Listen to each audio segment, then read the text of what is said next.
BEd second year course 9 का important question है कि आकलन एवं मूल्यांकन में अंतर स्पष्ट करें। Difference between the assessment and the evaluation. Difference पूछ रहा है, दोनों के बीच शॉर्ट क्वेश्चन है। चलते हम लोग करते हैं। बस आकलन क्या है और मूल्यांकन क्या है।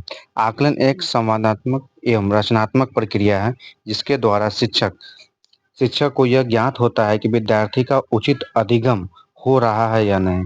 आकलन के अनुसार से क्या होता है, जो बच्चे को टीचर पढ़ा रहे हैं उसे ये पता लगाते हैं, अधिगम लगाते हैं कि बच्चा सीख रहा है कि नहीं सीख रहा है, अधिगम कर रहा है कि नहीं, सीख पा रहा है, हम जो पढ़ा पा रहे हैं उसको वो क्या कर रहा है, पढ़ पा रहा है, समझ पा रहा है कि नहीं पा रहा है, उस चीज को ग्रहण कर पा रहा है कि नहीं पा। मूल्यांकन मूल्यांकन एक योजनात्मक प्रक्रिया जिसके द्वारा किसी पूर्ण निर्मित शिक्षक पाठ्यक्रम पूर्ण करने के पश्चात छात्रों को शैक्षिक उपलब्धियां ज्ञान उपलब्धि ज्ञात की जाती है। मूल्यांकन के अनुसार से इसे ओरली टेस्ट ले लेना या कुछ भी लेना, उस तरह से मूल्यांकन करेंगे, बच्चा सीखा तो कितना सीखा, उसको एक नंबर का फॉर्म में रिप्रेजेंट।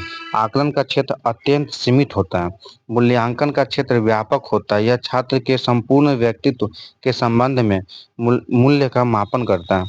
आकलन का उद्देश्य शिक्षण अधिगम कार्यक्रम में सुधार करना, छात्रों एवं अध्यापक का पृष्ठपोषण पालन करना तथा छात्रों के अधिगम संबंधित कठिनाइयों को ज्ञात करना होता है। मतलब आकलन के अनुसार से हम ये पता कौन कौन सी कमियां हैं उनके अध्ययन में, कौन कौन सी टीचर हो या स्टूडेंट कौन कौन सी कमी, जिसको हम लोग क्या करते हैं, अधिगम संबंधित जो भी कठिनाइयां हो उसको हम लोग क्या करते हैं, पता लगाते हैं। मूल्यांकन का उद्देश्य निर्धारित पाठ्यक्रम की समाप्ति पर छात्रों के उपलब्धि को ग्रेड अथवा अंक के माध्यम से प्रदर्शित करना। सपोज पूरा सिलेबस खत्म है, टेन्योर होता है कि 1 ईयर्स का, जैसे बीएड का 1 साल का कोर्स हो, खत्म होने फाइनल एग्जाम होता है, इसका अंक के आधार पर हम लोग क्या करते हैं, ग्रेड देते हैं। ए ग्रेड है, बी है, सी है, या नंबर के अनुसार से हम लोग क्या करते हैं कि वो मूल्यांकन कर दे कि आपने कितना सीखा नहीं सीखा, उसके अनुसार से। आकलन द्वारा सूचना प्राप्त करने के साधनों को प्रयोग किया जाता है। मूल्यांकन क्रमबद्ध सूचनाओं का संग्रह है जिसके द्वारा निर्णय लिए जाते हैं। आकलन आकलन संपूर्ण शैक्षिक अवधि के दौरान चलने वाली प्रक्रिया है। आकलन जो होता है, हम लोग क्या करते हैं, शैक्षिक अवधि चल रहा, प्रक्रिया चल रहा है, जिस प्रक्रिया के अंदर ही हम अनुमान लगाते हैं कौन से बच्चे क्या कर रहे हैं नहीं कर रहे, उसके बारे में हम क्या करते हैं, चल पल। मूल्यांकन पाठ्यक्रम की समाप्ति के होने के बाद ये प्रक्रिया है। मूल्यांकन हम लोग जब भी करते हैं तो क्या होता है, कोर्स पूरा कंप्लीट हो जाता है तो जाकर के हम क्या करते हैं, उसके बारे में पता लगाते हैं। एक परीक्षा के थ्रू जो भी हो या पूछने मौखिक रूप से हो, हम क्या करते हैं, सिलेबस जब खत्म या चैप्टर खत्म हो जाता है इसके बाद हम लोग क्या करते हैं, उसको पता लगाते हैं। आकलन शिक्षण का वह हिस्सा है जो पढ़ने पढ़ाने के साथ साथ चलता है। आकलन हम लोग क्या कर लगाते हैं, पढ़ने पढ़ाने मतलब पढ़ा रहे हैं या पढ़ रहे हैं उससे अनुमान लगाते हैं। लेकिन मूल्यांकन शिक्षण का वह विधि जो पढ़ने पढ़ाने के अंत में उपलब्धियों के वर्गीकरण के लिए किया जाता है। पूरे सिलेबस खत्म हो गया, फाइनल टर्म का एग्जाम होगा, इससे अनुसार से हम पता लगा सकते हैं कि कितना आया ना, मार्क्स कितना आया, ग्रेड क्या है, वो पता हम लोग लगाते हैं। आकलन की प्रकृति औपचारिक होता है। मूल्यांकन की प्रकृति औपचारिक अनौपचारिक, ये मतलब आकलन की प्रकृति अनौपचारिक होती है और मूल्यांकन की प्रकृति किसे होता है, औपचारिक होती है। आकलन अमूर्त होता है, मूल्यांकन मूर्त होता है। मूर्त मतलब जो सामने दिखता है, अमूर्त तो जो सामने ना हो। मूल्यांकन करते हैं 2 मार्क्स 4 मार्क्स जो भी कर देते हैं वो सामने दिखता है कॉपी पे, और आकलन करते हैं वो कोई भी डाटा नहीं है, मन में सोचते हैं, बस इमेज बनता है।